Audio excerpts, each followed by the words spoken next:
Você sofre com infidelidade seriada, infidelidade repetitiva do seu parceiro ou da sua parceira? Ou você é uma pessoa que trai de maneira repetida, e isso te incomoda e você gostaria de fazer algo diferente, gostaria de mudar isso? Então não deixa de ver esse vídeo, que ele foi feito para você. Sou o Dr. Lincoln César Andrade, médico psiquiatra especialista em sexualidade humana pela USP, atendendo presencialmente na cidade de Curitiba e online para todo o Brasil e brasileiros no exterior. Se você gosta de assuntos de saúde mental e sexualidade humana, se inscreva no canal, clique na sineta para ativar as notificações e me acompanhe aqui toda semana.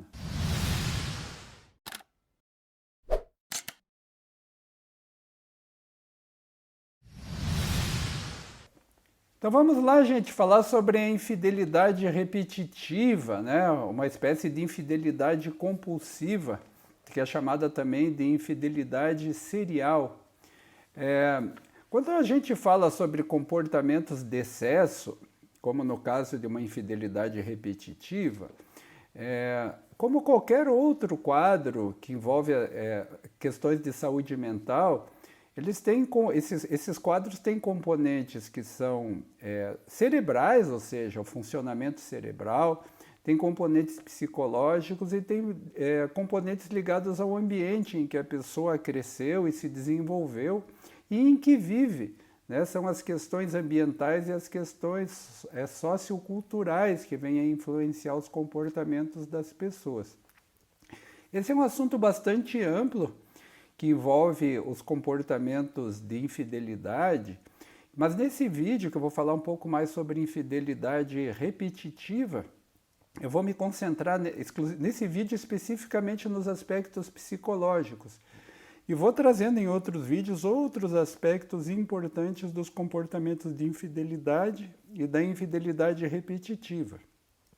Então, quando a gente fala em aspectos psicológicos da infidelidade, a gente começa falando da gênese, da origem, da onde costumam vir esses comportamentos. Porque, a grosso modo, num primeiro olhar, assim como os casos de compulsão sexual, tudo parece que se resume a sexo e a busca de prazer. Mas quando a gente sai da superfície e vai observar mais profundamente, a gente sabe, a gente que trabalha nessa área, entende que isso tem aspectos muito mais profundos, que são assim os motores do comportamento da infidelidade repetitiva. Então, o primeiro aspecto que eu vou conversar com vocês, psicológico, que é importante, é que pessoas que sofrem desse tipo de comportamento são pessoas normalmente que na infância inicial vivenciaram traumas emocionais, principalmente uma coisa que a gente chama de apego inseguro, onde não houve ali um vínculo muito seguro entre as figuras parentais, pai e mãe, e a criança, principalmente quando a criança se sentiu rejeitada, se sentiu de alguma maneira abandonada. Isso acaba trazendo alguns traumas que vão se manifestar no futuro, que eu já vou comentar com vocês. Crescer numa família disfuncional também é um problema importante, principalmente do ponto de vista afetivo e sexual. Então, um exemplo para ficar já ilustrar um pouquinho essa questão é assim, crianças que presenciaram infidelidade do pai ou da mãe, ou que só ficaram sabendo, ou até que era uma coisa recorrente dentro entre os pais, elas acabam crescendo com a ideia de que a infidelidade é algo até certo ponto aceitável. Elas podem crescer com essa ideia de que a infidelidade é até certo ponto aceitável. Elas podem também ficar num conflito, numa dúvida, uma ambiguidade entre ser aceitável ou não ser aceitável a infidelidade. Então, ir para os relacionamentos amorosos quando adultos com um conflito a respeito do significado de comportamentos de infidelidade. Então, essa é a primeira questão a trazer para vocês, que é bastante importante. Pessoas que têm esse tipo de problema, normalmente elas têm baixa autoestima. Quando elas sofreram sensação de abandono, sensação de falta de reciprocidade afetiva com os pais, se sentiram negligenciadas nos cuidados de amor, de vínculo, então elas acabam crescendo com uma baixa autoestima, com baixo senso de valor pessoal e também com uma certa dificuldade de se relacionar afetivamente. Então essas pessoas, elas muitas vezes nesses comportamentos de infidelidade repetitiva, o que elas estão buscando é uma espécie de validação da sua importância, de uma sensação de que elas têm valor, de que elas são aceitas, de que elas são desejadas, de que elas podem ser amadas. Então essa busca dessa repetição é uma busca de tapar um buraco, uma sensação de vazio interior. Então a pessoa busca em contatos afetivos e sexuais exteriores com várias pessoas um contínuo reforço de uma sensação interna de vazio, né? Ou seja, um preenchimento de uma sensação interna de vazio, uma busca de validação, uma busca de valorização, de se sentirem pessoas que podem ser amadas, que podem ser valorizadas. Então esse frequentemente é um dos motores dos comportamentos sexuais repetitivos. Esse é um dos aspectos psicológicos bastante importantes dessa questão que eu estou comentando com vocês. Uma segunda questão, eu vou pegar aqui minhas anotações, como eu sempre comento, para não esquecer nada importante, quando a pessoa tem um conflito entre estar vinculada com alguém ou estar desconectada desse alguém. Então, uma pessoa que desenvolveu na infância um apego inseguro, que ela tem uma pessoa que não conseguiu se sentir amada, não conseguiu se sentir valorizada, não houve um apego significativo, principalmente com a figura materna, a pessoa acaba se sentindo assim quando ela cresce, quando ela começa a ter os primeiros relacionamentos, ela começa a ter, e não só amorosos, às vezes relacionamentos de amizade, mas que vão se refletir com muita força no relacionamento amoroso, a pessoa fica com uma sensação assim de medo enorme de ser rejeitada e de ser abandonada. Então, quando a pessoa se vincula a alguém num relacionamento amoroso, ela se apaixona, ela se envolve de verdade, ela fica dividida entre um medo intenso de acabar sendo abandonada por aquele parceiro ou por aquela parceira, de ser rejeitada. Ela tem uma sensação de inadequação interna, ela fica com a sensação de que ela não tem um valor pessoal, não tem uma atratividade suficiente, então ela tem uma insegurança, uma vulnerabilidade interna muito grande. E quando ela vai para um relacionamento amoroso e ela sente que essa vulnerabilidade fica muito exposta, ela se sente muito vulnerável, ela tem um medo intenso de que essa pessoa venha se desinteressar, que venha assim, ao conhecê-la melhor, perceba que ela é uma pessoa que não é muito interessante e acabe se afastando. Então, com esse medo, ela fica dividida entre se vincular e investir de verdade no relacionamento, ou seja, qualquer pessoa que já viveu um relacionamento amoroso de verdade sabe que a gente fica um tanto vulnerável no relacionamento. Então, essa pessoa que já tem esse sentimento interior de menos-valia, ela acaba ficando muito insegura. E aí, para evitar esse sentimento intenso de medo de abandono, de ser rejeitada, ela acaba não se permitindo vincular de fato. E como que ela faz isso? Mantendo relacionamentos paralelos. Aí ela fica com a sensação de que ela está conseguindo ter algum controle sobre a situação. Ela acalma esse sentimento de medo intenso de rejeição, porque ela vai ter outros relacionamentos fora que também vão ser relacionamentos em que ela não vai se aprofundar, mas que vão dar a ela a sensação de que ela tem controle, de que ela pode abandonar antes de ser abandonada. Ela tem relacionamentos superficiais, às vezes só sexuais, inclusive, porque ela já deixa aquela parceira e já vai para outra parceira, ou outro parceiro. E com isso ela fica mantendo um equilíbrio muito precário entre se vincular de fato e lidar com os seus medos de rejeição e manter o controle através de manter outros relacionamentos e acabar não vinculando totalmente.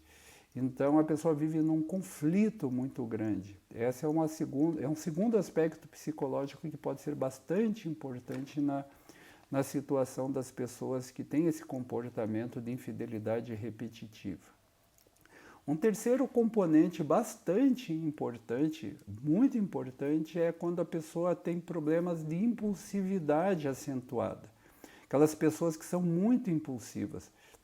Então, normalmente, uma pessoa que é muito impulsiva, e a impulsividade ela pode ter origem em muitas coisas, inclusive em patologias psiquiátricas, a pessoa ela tem uma tendência a ter um baixo controle de impulsos, ela tem uma tendência a ser uma buscadora de novidades, uma buscadora de emoções, né? Então, para ela ela é muito impulsionada na busca de novidades, de emoções.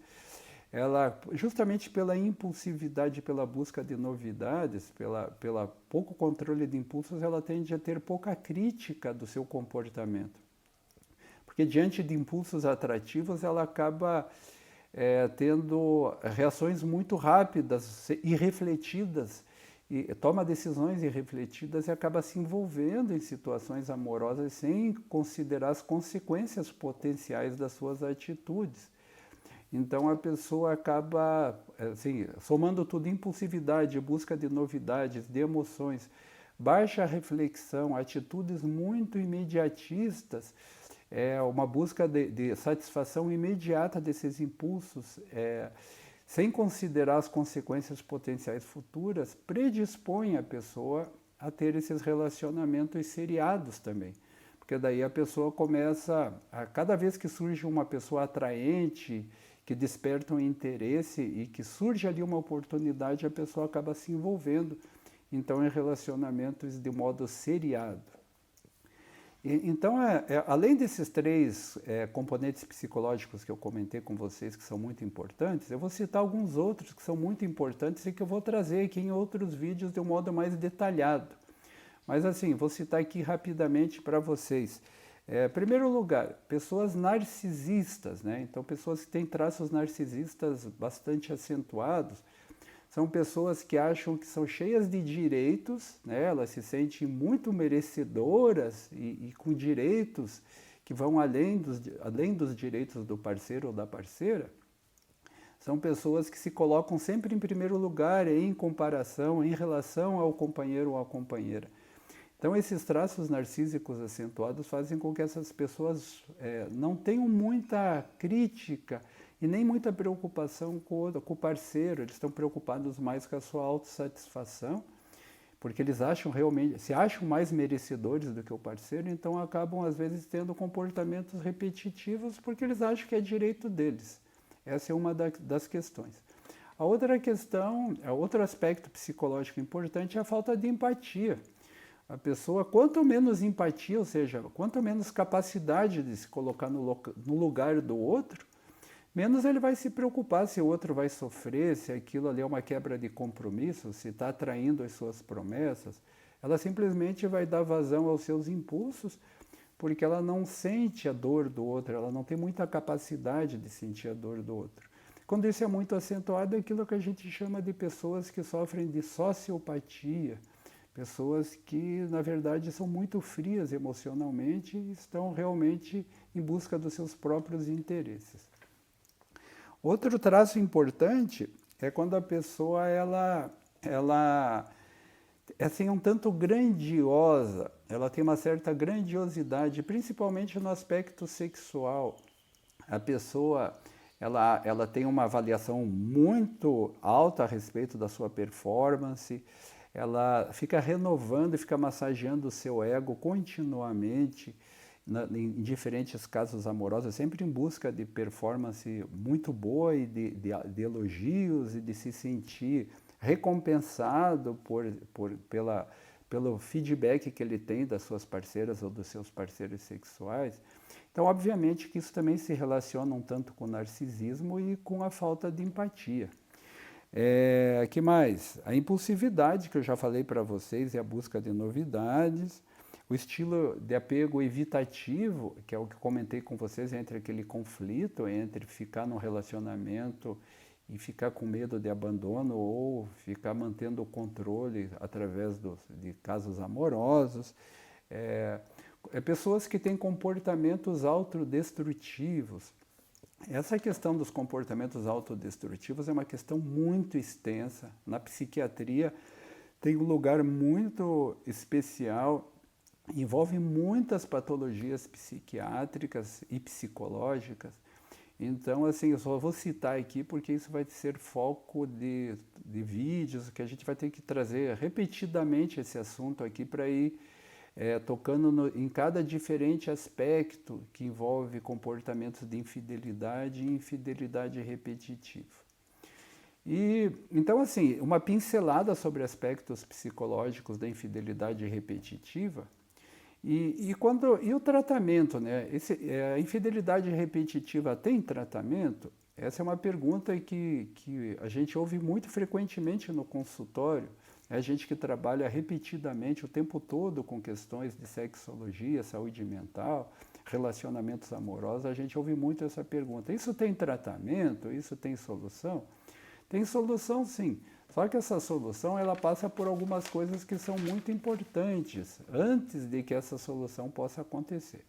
Então, em primeiro lugar, para que a pessoa possa sair desse ciclo de infidelidade, ou seja, a infidelidade repetitiva que a pessoa fica gerando num ciclo, que até certo ponto lembra também o ciclo da compulsão sexual, mas que é uma coisa são coisas que podem estar completamente separadas uma da outra, não ter relação direta uma com a outra.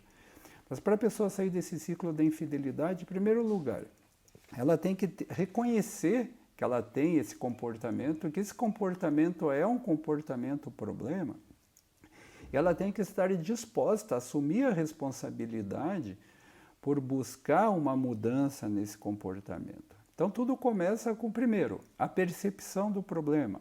Às vezes a gente atende pacientes que vêm totalmente sem percepção, vêm totalmente sem qualquer intenção de assumir responsabilidade, mesmo de querer mudar esse comportamento. Às vezes vem por pressão do parceiro ou da parceira.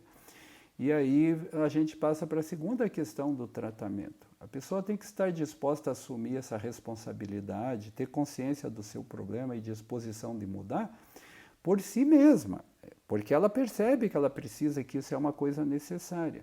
E não porque ela está sofrendo pressão ou porque ela quer agradar o companheiro ou a companheira, ou quer até enrolar, desculpe usar essa expressão, mas quer fazer de conta que está se tratando. Essa é uma questão extremamente importante para que se possa pensar em tratamento, né?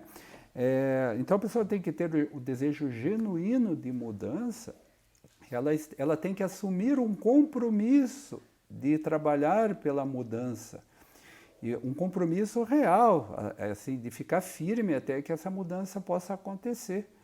Então, isso é muito importante, porque a partir desses pré-requisitos a pessoa vai buscar um profissional que trabalha na área, que possa que possa ajudar essa mudança a acontecer e esteja ao lado do paciente, trabalhando com o paciente, às vezes com o casal, ou melhor, frequentemente com o casal, para que esse processo de mudança possa acontecer, porque ele vai ser trabalhado, direcionado por alguém que conhece, que tem experiência com esse tipo de problema de infidelidade repetitiva e pode realmente, de fato, ajudar essas pessoas a entrarem no caminho correto da mudança e mudarem esse comportamento. Ok, gente? Então, era isso que eu queria comentar com vocês hoje sobre os aspectos psicológicos da infidelidade repetitiva. Vou trazer esse assunto muitas mais vezes aqui no canal, para que a gente possa ir esclarecendo melhor esses pontos todos para vocês. E se vocês gostaram desse vídeo, e se vocês acham que ele possa ser útil para alguém, por favor, compartilhem o vídeo, que pode ajudar uma pessoa a sair de uma situação complicada, pode salvar um casamento, um bom relacionamento. Se você gostou do vídeo, deixe seu like, que ajuda a gente aqui a melhorar o canal, subir o canal, ranquear melhor, e levar informações úteis para mais pessoas. E se você não é inscrito no canal e gosta de assuntos de sexologia e saúde mental, se inscreva, clique na sineta, ative as notificações e me acompanhe aqui toda semana. Ok? Então, obrigado pela atenção de vocês e até o próximo vídeo.